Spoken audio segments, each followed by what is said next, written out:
The answer to this question is often muddled, a confusion cultivated over centuries by poets, writers, and musicians. A whole culture has been created around unhappy, unhealthy, and passionate, often lustful love. While not everyone has read Shakespeare, the tragic tale of Romeo and Juliet is widely known, and many mistakenly believe it exemplifies true love.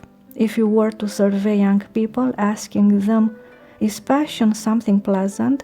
Would you like to experience passion?" Probably at least half would answer yes.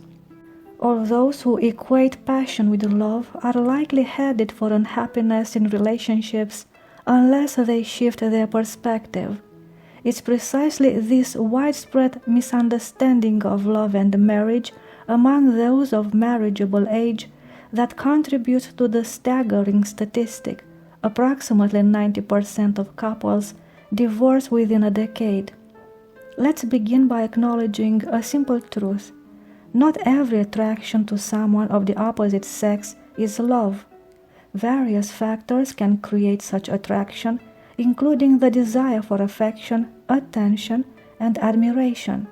Sexual attraction, to wish to share material possessions, and the superficial desire to be envied for the relationship.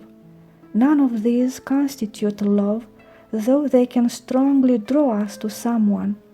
It's crucial to be precise in our terminology and avoid mislabeling these feelings as love. What journalists in women's magazines, often with their own relationship struggles, romanticize as passion, and what teenage girls call crazy love, psychologists more clinically term love addiction. Love addiction isn't a form of love, but rather an emotional disorder akin to alcoholism, drug addiction, or gambling addiction, and its treatment mirrors that of these other recognized addictions. Understanding what is beneficial versus harmful is crucial. While the value of freedom and the detriment of its absence are generally understood, passion or addiction inherently restricts freedom, making an individual dependent on external factors. A truly free person is one unburdened by passions. Therefore, passion in this context of love addiction represents a form of non-love, a lack of freedom, and a source of suffering. The feeling of "I can't live without this person" or "I can't be happy without this person" is a sign of addiction. True love is freedom. People can be together or apart, even separate permanently, yet the one who loves feels content simply because the object of their affection exists. In contrast, the love-addicted person expects their love to be the source of their happiness. However, genuine happiness and unhappiness stem from within oneself.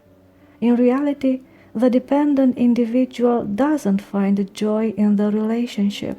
Instead, they are often plagued by anxiety, fears, doubts, jealousy, and resentment towards the person they claim to love. As the term suggests, they are dependent on every glance, every word, and every tone from the loved one. Soon after the relationship begins, it starts to bring more suffering than joy to the dependent person. They frequently feel depressed, their health may decline, and their professional life can suffer. The most pleasurable moment for the love-addicted person is often the anticipation of meeting, akin to the euphoria an alcoholic experiences before their drinking. However, this fleeting euphoria almost always leads to disappointment. The dose of love demanded by the dependent person constantly escalates, and the giver inevitably becomes unable to satisfy this ever-increasing need. Consequently, they begin to limit the dose, and ultimately they often escape from this false love. To truly love, an individual prone to dependency must overcome the underlying passions fueling their specific form of dependence, which is most frequently the passion of selfishness, of intense self-love.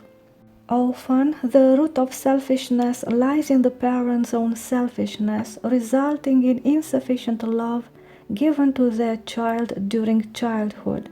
To overcome their selfishness, such individuals must learn that in any relationship, especially a loving one, they should not be a parasite but a giver.